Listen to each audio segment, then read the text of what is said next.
Hello, my name is Hallie Davis, and I was born and raised in Knoxville, Tennessee. I went to the Allen STEM Academy, which is one of the top schools in the nation. Top 5% to be precise, of both public and private schools.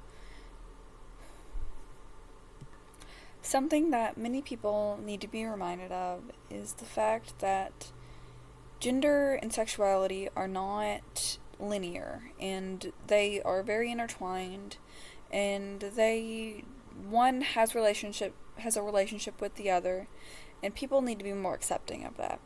Something that I learned personally from going to the LNN is that people who go to LNN are a lot more accepting and a lot more open to change than those who go to other high schools in the area. I think personally that is able to affect, if that has an effect on the way that the school tested and everything, and which may lead to why STEM had some of the highest statistics of the entirety of the nation. As I said, many of the school's population was members of the LGBTQ plus community, meaning their sexual orientation and the way that they present themselves gender-wise did not really have a huge effect on the way that the system was putting in place, and the way that the students were not looked down upon for being members of the LGBTQ plus community by neither the staff nor the students that go there, which I think should be a key example of what should happen with other schools. And not just in Knoxville or Knox County, or really just in general. The schools need to be more accepting of members of the LGBTQ plus community. Statistically speaking, members of the LGBTQ plus community are more likely to experience death threats and threats of bodily harm in general, and they're more likely to have anxiety and depression because of this.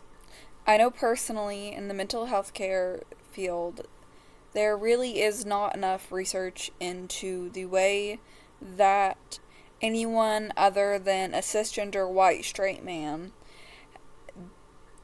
mental health is affected by this. And there obviously needs to be more research into this, and it's more part of a general issue versus a local issue or localized to school issue, because I know, being born and raised in the South, that a lot of people have religious and moral objections to being anything but the gender you were assigned at birth, or being attracted to the opposite gender. So if I was a female, then being attracted to a male. I know that personally this is somewhat toxic, and the way that people are expected to present themselves is a bit exaggerated, and this is all because of the more toxic environment that many people of the older generations grew up with.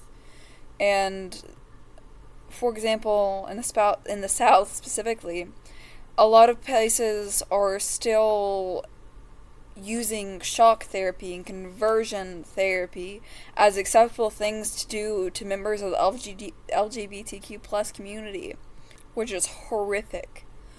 Because when you come out to somebody, you are putting yourself on the line. You are putting your entire being up for them to judge, and for them to tell you that what you are and what you were born as is wrong. Is heartbreaking. It's heart-wrenching. It really is heart-wrenching. And part of the arguments that people have is that it's against their religion, and it's against the way that they were taught to believe, and all this, and I don't really understand that whole religious argument, because what shouldn't my religion I shouldn't impose my religious view or religious purpose on you for doing something that my religion goes against. something that I hear quite frequently is, I don't support that kind of a lifestyle, or, well, I support the community as long as it's not my kid. I've heard those phrases so frequently in the South. And that shouldn't happen. And I understand you can be against it, this, that, and the other, like, because what you do really shouldn't affect me, and this, that, and the other. But a lot of people hear this and are so afraid to come out and everything because of this. This kind of talk and fake acceptance is part of the reason many people are really terrified to come out to people. Because one day they may end up just being killed or being murdered, anything like that, because they live their lives in a way that society doesn't deem correct. The risk of non-acceptance is part of the reason why people who are members of the LGBTQ plus community suffer with anxiety and depression as a result of not being accepted, because whether it's as a society as a whole or if it's a direct community involvement. And mainly this is because the older generation are less likely to be accepting and less likely to see other points of view other than what they grew up with. And part of this is because of the misinformation that was spread about members of the LGBTQ plus community, and the actions that are taken actively and in the past against the LGBTQ plus community.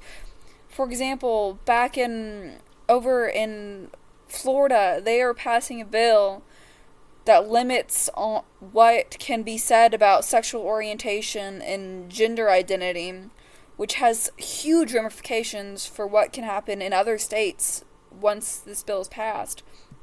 All of this to say that I feel that we need to take something from my educational experience in high school. That people should be not necessarily more accepting, but not necessarily supportive of it. Just don't go actively against something that can obviously prove harmful for many different people. Thank you.